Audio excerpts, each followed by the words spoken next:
news about Casey? No, none so far, but Tom and Margo just went down to the station. So, with Margo being the chief of detectives and Tom being a former DA, you can bet they'll have the situation under control in no time. I wouldn't be so sure about that. Casey assaulted a federal officer. Allie, cool it. It's over. It's done. How can you be so sure about that? You just said you haven't heard anything. Oh, I get it. Tom and Margo aren't fixing this. It was you and that phone call you made last night telling whoever to make this whole thing go away. Tell me the truth, Matt. How did you pull that off? I don't know what you're talking about. What phone call? Don't try to play me, Matt. I saw you talking on your cell at the station last night, and I know you were calling someone about Casey. Oh, that's not what you think it is. How could you be associated with people who are so powerful they can make criminal charges disappear after one phone call? All right, you got me. I was trying to do Casey a favor. He's my friend, and I wanted to help him. So you made a phone call and you got the charges dropped? Well, that's impressive. Who is this person you called? Look, he's this government guy, all right, that I met before I went to prison. Really? Yeah. Well, tell me, what did you have to do for this government guy that he was so willing to do this huge favor for you? Nothing. He just happens to be a nice guy who thought that it was wrong that someone who just got out of prison should have to go back, all because of a misunderstanding. Just a nice guy. I don't believe you, Matt. I don't get it. Why do you care so much about who I know? I have a friend who helped Casey dodge a bullet, and that's a good thing, right? Of course it is. But this isn't about Casey. It's about you and your secrets. It's always been a problem for me, just more now because I'm actually starting to like you. Well, I'm glad to hear that, but look, it's exactly what I said before. I've done some things in my past that I'm not proud of. And yeah, maybe I try to hide them more than I should, but I'm human, right? I get that. But how am I supposed to get to know the real you if you hide who you are? I know that you're an ex-con and that you were in jail with Casey. But so how can you have these contacts in the government who can make a bunch of federal charges just disappear? It doesn't make any sense.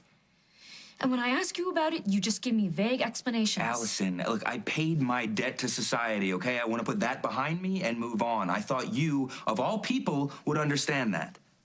I do. But my life is an open book. You know the real me. I don't feel like I know the real you, and God, if we cannot be honest and upfront with this about each other, then we should just quit this thing while we're ahead. All I tried to do was do a good deed for a friend. I don't even know if it worked out. I don't see why this is such a big deal. Hey, Casey's out. He's free. Hey, Casey, good going, man. So the judge dropped all the charges? Never even had to plead the case. We're not sure why, but we're mighty glad he did. Well, maybe you should ask Matt what happened, since he's the one who made the deal.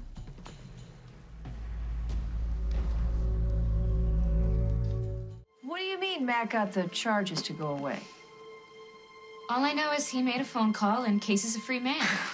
Right, Matt? I'm sorry, Alison has an overactive imagination.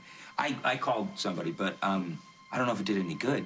Casey could have gotten off for any number of reasons, right? Who was it that you called exactly? Look, I would really like to tell you, Mr. Hughes, but he said I wasn't allowed to name names. It's just somebody that I knew from a while back who I thought might have some influence. I mean, Casey's been so good to me, I just wanted to return the favor. Why aren't you telling them what you told me? Oh, because it's not important. Matt said he had some contact in the government, some guy he met before he went to prison. What, you were in prison? Is this true? You were in prison? Yeah. Casey and I, we were cellmates, actually, in Statesville. And we didn't meet at Oakdale U. I was never a student there. I'm just an ex-con. I have to take this, but we are not done, not by a long shot. How do you expect us to trust you when you lied about this? How could you not tell us Matt was an ex-con? Does your probation officer know anything about this? Yes. But you didn't tell us, Casey. How could you? Wait, this is not Casey's fault, okay? I'm the one that convinced him to lie. I saw what a great supportive family you guys were. You've both been really good to me. You welcomed me into your home. You helped me get that job. I couldn't help myself. I wanted to be a part of this. Well, lying to us is not the best way to ingratiate yourself into our family. I know, Mrs. Hughes, but honestly, if I told you that Casey and I were cellmates, would you have let me stay? No. The point here is Casey should have known better. This is not Casey's fault. He felt obligated to me because I helped him get released from prison, okay? He owed me one, and I completely took advantage of him. And how the hell did you get Casey released from jail? Yeah, you're a prison inmate, and you get Casey help. What kind of people you know that have that power, huh?